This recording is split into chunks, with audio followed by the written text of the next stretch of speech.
Welcome to my show. I'm a guest here. Her name is Sue Bushell. Mrs. Sue, how are you doing, ma? I'm very well indeed, thank you. And it's great to be here with you. So appreciate the invitation. All And right, from the other side of the world. exactly. It's a very, very huge distance with a huge time difference. Thank you so much for the time and the opportunity, Mrs. Sue. Firstly, you are an author. You are also a mythic storyteller, and you are also a long-time student of Drew Yoga. Can you please, Mrs. Sue, discuss more about yourself and how you are doing currently now, Mrs. Sue? Yes, well, I have been studying yoga for many, many years. It's been my passion for a very long time. Um, and I've done a lot of teacher training courses, particularly through Drew Yoga, but I've never really felt the urge to stand up in front of a class and teach. But because I'm a writer and that was my profession for my entire adult life, I just thought, well, the best way I can teach is to use my words. So I've written that book because I just want to share my passion with everybody who might be interested in picking it up. That's why I wrote Radiant Bliss. Exactly. Yoga is beautiful. I'm a type of guy who also really love yoga, and it is very, very beautiful. It really gives the calmness one need. And I would also like to dive to your book, Radiant Bliss, Mrs. Sue. Can you please discuss more on that book? And do you also have more books you are planning to write in the coming future, Mrs. Sue? Another book. I've got a course that I'm planning to do. I'll talk about that in a minute. But Radiant Bliss is a journey through my experience with yoga, first of all. I talk about the whole journey that's taken me from being a very messed up, you know, tense, frustrated, anxious person to somebody who's much calmer and much better able to cope with challenges. I give a lot of techniques. I talk a lot about pranayama and the physical postures. But of course, as you know, yoga is much more than the physical postures. So I take people through a journey through the mind, to master the mind, and how it can help us to master our emotions, which is really important, control our thoughts so that they become much more positive, and then eventually lead us into a state of inner bliss and tranquility, which is our true nature. That's what we really are inside, and it takes a while to discover that. But yoga can help us to get there, can't it? Definitely can get us there. Even I myself, I usually normally feel like yoga really help the physical area. We do also need to understand it also help the spiritual part of our lives to improve our inner peace. And that is why I would like to dive to what a lot of people believe yoga is. Many people usually see yoga as just a physical exercise, due to the way the nature is. So why do you think it is important to reintroduce the spiritual and physiological heart of yoga, Mrs. Sue? Yoga was never meant to be just a stretch class. It's sacred science of awakening, a way of remembering our wholeness. The physical postures were just one small thread of the traditional path of yoga. The true heart of yoga lies in the way it can reconnect us with the breath of life, the stillness behind our thoughts, and the eternal wisdom that dwells within. Reintroducing the spiritual dimension is not about dogma, it's about depth, about giving people back the soul of the practice and discovering their true nature.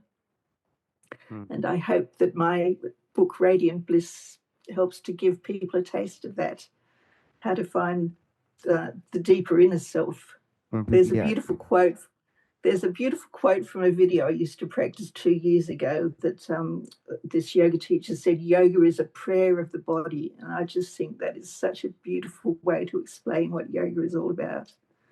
It's about reconnecting us with ourselves, isn't it? Yeah. But you were asking about another book. I'm going to be doing a course called The Gods Within, and it's going to connect people with the spiritual archetypes, the Hindu gods and goddesses, and help people to understand how those ancient myths from yoga traditions are actually about helping discover our true nature and the aspects of us that these gods and goddesses exemplify. I mean, they're a fascinating lot because they're really funny. They fight, they argue, they get into rages. They're just like us in many ways, and they can teach us so much about ourselves. So I'm hoping that my course can help people delve a little bit more into that too. To definitely, because it costs to definitely give one the step physically to definitely help to improve his ourselves. So it is not even about reading. When a person read the book, so the person has to try to practice it physically, and it course will definitely help them do one or two things in those areas. And also, as you said earlier, we definitely need to look at the spiritual part of yoga, which is very, very important. We do know it looks like a physical exercise, but the spiritual part is also needed in our life. And also, I would like you to share some of the intriguing science behind yoga benefits. As a person Yeah, who would like to go into yoga or who probably have some passion regarding yoga, I would like to know, what do we even personally think the benefits are, especially how it supports stress reduction and mental clarity, Mrs. Sue. absolutely. When we engage in conscious movement and breath work, we regulate the vagus nerve, which soothes the nervous system. And there are studies, infinite numbers of studies, well, not infinite, obviously, but many, many studies show that yoga can reduce cortisol levels. It can enhance heart rate variability, which is really important, and increase GABA, which is a calming breath chemical. More than that, though, yoga trains the mind to observe rather than react. Once we start to watch our thoughts and understand them and become the witness, we can start to better master our mind, better master our emotions, and find our way into the inner peace, which is so important to us in this really demanding, busy, constantly changing world of ours. I think yoga is more important than ever now because people are in such a stress state generally. And I love that area you said thoughts. If we could definitely know how to control our thoughts, I think we'll have less anxiety and we'll have more peace and happiness, because our thought is the root of every single part of our life. The physical part is good, but when the inner part, which is the thought, the spiritual part, is very, very damaged, it really affects every single thing. So if we definitely work on the thoughts, which yoga really helps in one way or the other, then we could definitely have some kind of life that would be very, very productive and explore more in the life we find ourselves. And also, You've got you also describe yoga as a sacred dance of dynamic movement and also soul pervading stillness. It looks confusing in a way it is. So, can you please explain what it really means for those who are new into yoga, Mrs. Sue? absolutely, I'd be happy to. Yoga isn't just movement, it's movement infused with meaning. Each posture, each breath it becomes a way of praying with the body, as I said with that quote before. The sacred dance is about learning to flow with grace, while the soul pervading stillness is about listening to the silence beneath the movement. Even beginners can taste it. The first time they step into a yoga class, they come out feeling better, and they might not know why, but that's yoga starting to work on their nervous system, starting to work on their minds. It's just magical. I just love it. Completely agree. It's definitely show the magic. When someone do something the first time, it definitely does not show the reaction.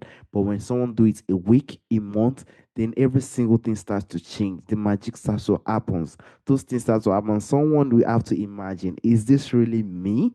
That question starts to come in. And that is the beauty of it, honestly speaking. And that is why it is definitely very more important in our time today.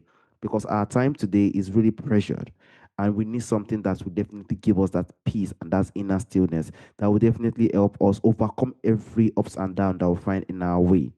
And also, I would like to drive to the point of ancient yogic teaching, Mrs. Sue. How do you think ancient yogic teaching help modern seekers navigate anxiety, burnout, or even the quest for meaning, Mrs. Sue? Well, it's a 5,000-year-old tradition, so I'll just say that it's served people in very good stead for a very, very long time.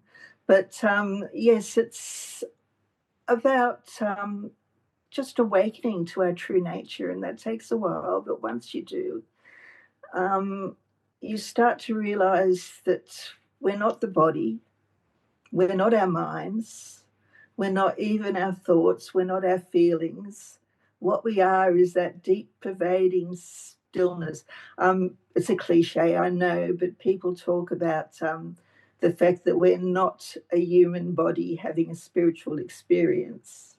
We're a spiritual body having a human experience. Once you wake up to that, the fact that we are actually spiritual beings here on this earth to do our best and to improve and to learn. But eventually, our spirit goes back to where spirit goes, and we probably come around again and again and again and again. Once you realize that, life becomes very easy, or at least it's become very easy for me anyway. Life is definitely a spiritual part, and those are the little things that are definitely needed. We need to be aware of. We definitely usually see the physical part. The physical part is what everyone see, but what drives many things is the spiritual part, and we have to Yeah. definitely understand that the spiritual part is something we really need to work on. When we work on the spiritual part, the physical is just there. No matter how it looks like, it's just there. It will definitely follow and it's definitely work along with the spiritual part. So we definitely need to work on that spiritual part, and we definitely need to understand that we are spiritual beings. We might not see it. That is our life. That is how the body is. When we die, what happens? We are going into the ground, right? So that is the beauty. So we are spiritual beings. We are just here to just explore what we have to do. We have to do it right, to do it well. And when it's time, the body comes down and another one comes again. And that is the beauty. It's just like it evolves, just like we're evolving every time. And that is why we definitely need the inner stillness in our life. And also, I would like to dive to the point of balanced and sustainable yoga practice. What do you think a balanced and a sustainable yoga practice look like in today's fast-paced world, Mrs. Sue? It looks like listening to what the body needs today, what the heart longs for, what the breath reveals. You don't need to do a 90-minute yoga class to do it. Sometimes it's 3 mindful breaths between meetings, a gentle stretch before bed, a mantra while you wash the dishes. The key is consistency with kindness, and mostly kindness to yourself, and that's sustainable. And spending time in nature. Perhaps it's easier in your country than ours, but a lot of city dwellers here find it very hard to get out in nature, and that's just something I urge. Even if it's just standing barefoot on the grass and connecting with the earth below and the sky above. I mean, that's yoga too, isn't it? That's just connecting with what you are and finding meaning in every day. That's yoga for me. Beautiful.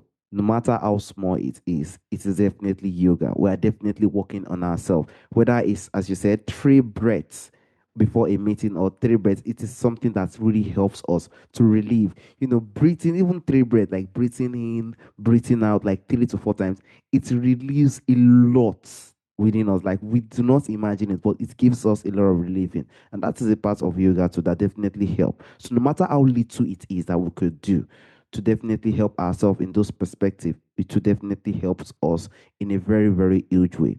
And that is why I Mm. also like to dive with some daily rituals or some daily habits that you personally think will definitely help in this yogi tradition. What do you think are some small daily rituals or probably habits from yogi tradition that listeners can also begin to practically, work on right away, Mrs. Sue? Well, I'll tell you what I do. I light a flame every morning when I first rise, and I sit before the flame and I say my mantras, and then I get up and do whatever amount of time I've got left for yoga practice. It depends on the day, of course, and what's there. But gratitude journaling at bedtime is also a really good way to connect with your spiritual side, just looking at what you're thankful for, or even if you've had a particularly challenging day, before you go to bed, just recreating whatever had happened in your mind and turning it into a better story. Look at it as if you were there right at that moment with whatever argument you might have been having, or whatever disturbed your peace, and just rewrite that story as you go to bed, and it can be such a great calming way. Oh, and I also look at it, I gaze at a candle flame before I go to bed as well. Again, it's very calming. Yes, very, very calming. Very, very important. Thank you so much Yeah. for the insight, Mrs. Sue. When we do stuff like that, when we try our best to work on ourselves, work on our spiritual part every single day, in any way we know we can do it, that really helps us improve. It really relieves us and helps us, as you've said, flames, those kind of flames that definitely help in one way or the other to definitely give you that inner peace. And I can see it within you. You have this kind of calmness, you have this kind of joy, you have this kind of freeness, this kind of peace within you. And that is the beauty. If we could definitely have that, then definitely the joy, the peace will definitely come within ourselves. And that is what every single person in this life aim for. No one wants to have anxiety. No one wants to be pressured. No one wants to be sad. It is just the kind of the way our body is being programmed. And we have to know to deal with it so that we can have a fulfilled and happier life. It is very necessary. So thank you so much for the insight. And I would just like to dive a bit to your personal journey as a person who has been into yoga for lots of years now. And I'll definitely use it to write a book and also provide a course. How do you think your personal journey with yoga has changed you, not just physically, but emotionally and spiritually, Dr. Sue and Mrs. Sue, rather? I think people who knew me 30 years ago wouldn't recognize the person I've become now. I had a very challenging childhood with two alcoholic parents and a lot of violence, and, it just left me a mess, really. I was stressed, I was anxious, I was really quick to become angry, and life was just looked like it was just there to press down on me. And I was doing my best. But once I discovered yoga, I just started to slowly, slowly, slowly become a very different person. And it's saved me and it's transformed me. And I'd really love it if my book could start other people, if Radiant Bliss could transform other people as well in that way, because that's my sole aim in life now, is to just share the joy of yoga with as many people as I can. That is very, very beautiful. In this life, sometimes in our life, the way we live is not the way we want to live. And definitely, when we introduce ourselves to something called yoga, to definitely give us that peace, to work on the spiritual part, it definitely help us grow and definitely help us as those peace, those kind of kindness, those kind of humility that will help us in one way or the other. And that is the beauty of this life. Living life of arrogancy, all those kind of life, I feel like it's not really what someone wants to, really, but it's just the way someone sees it. Some people will have a mentality that because this happened to me in the last 20 years, that is why I am reacting this way. And if we are definitely having this kind of inner peace, this kind of working on our spiritual parts, I don't think those things will be a problem. It will not be something we'll be worried about. We'll have this kind of peace. We won't be worried about what has happened during that time. We'll be worried about the present and we'll be worried about how we could be happier and how we could have the peace that will definitely grow us to become a better person. And also, I would also like to dive to your book, Radiant Bliss. What do you think is one message or invitation from your book that you hope listeners can carry with them into their own lives, Dr. Mrs. Sue? Thank you. That's a beautiful question. I would just say that your longing is sacred, that within you is a radiant bliss, not something to attain, but something to uncover. My invitation is simple: come home to yourself, breath by breath, and know that this home is holy. Radiant bliss isn't a destination, it's who you already are underneath all of that noise. Radiant Beat is the best place we could definitely use to grow ourselves. If we grow ourselves spiritually, if we definitely know the step and ways we could work with our body, we'll definitely live a happier life, no matter how long we're going, no matter how far we're going, because we cannot have a life that we are fulfilled. We could definitely have everything we need in life, and this inner space is not there. That shows as if someone is just dead. When the spiritual part is gone, like nothing is working there, then that means it's just like as if one is dead because reaction, the way one behaves, stuff like that will not be the way one should be behaving. And that is why we need to work on our inner self, the spiritual part, so that we can have a life that no matter where we get to, no matter how we want to grow, we'll definitely become more happier, become more fulfilled, have this kind of joy, have this kind of sense of humility, kindness towards every single person. and see how the world goes. It is definitely necessary for us so that we can grow and become a better person. Mrs. Sue, there's a question I normally ask during the That's end of the beautiful. show. From our forefathers, from our ancestors, there are a lot of things that do exist during our ancestral time that is missing in our time today. If there is anyone or anything you would like to bring back to our time today, Mrs. Sue, what do you think that thing would be, Mrs. Sue? I think, particularly in our Western society, in uh, mostly white Western society, I suppose, it's that lack of connection. People have become so isolated, and there's a sense that it's all about competition rather than cooperation. I think tribal societies had such a beautiful way of living where they looked after their old and everybody cared for each other. And I would love to see us return to that kind of society where everybody is mindful of each other and life isn't seen as a competition, but a cooperation. There's too much competition in the world now, isn't there? There's too much me against you. Yes, Yeah. competition is huge. Me, as in, this is just huge in our time today. And this is definitely making life more hard on ourselves. I have to be honest with you. You know, as a person who wants to try is our best to do a lot of things, and a lot of people are thinking about themselves, the competition. It makes life more hard on every single one of us. And it is not definitely helpful to Mm. us. And that is why anxiety, depression is a way high in our time currently.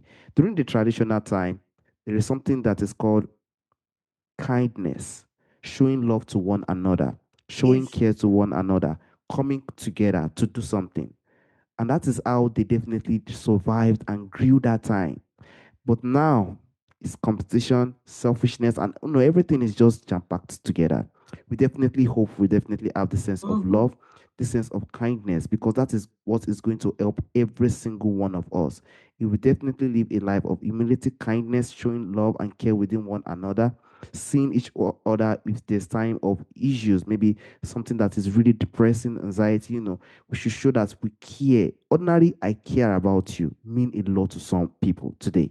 And that is the beauty. So we definitely need that. It is definitely needed and it's necessary in our time currently. Thank you so much for that insight. I also want to honestly, Mrs. Sue, sincerely thank you for the great work you've done, your book, and every single thing you've been doing in your life. I want to say thank you for the time and the opportunity you've given to me to speak on this important area when it comes to yoga. It is very important in our time. I will definitely hope it definitely benefits one in one way or the other. Thank you so much, Mrs. Sue. Thank you very much. It was a pleasure to be here, and I very much appreciate the invitation. All right, Mrs. Sue. Have a wonderful day, Mrs. Sue. Bye bye. Yeah, bye bye.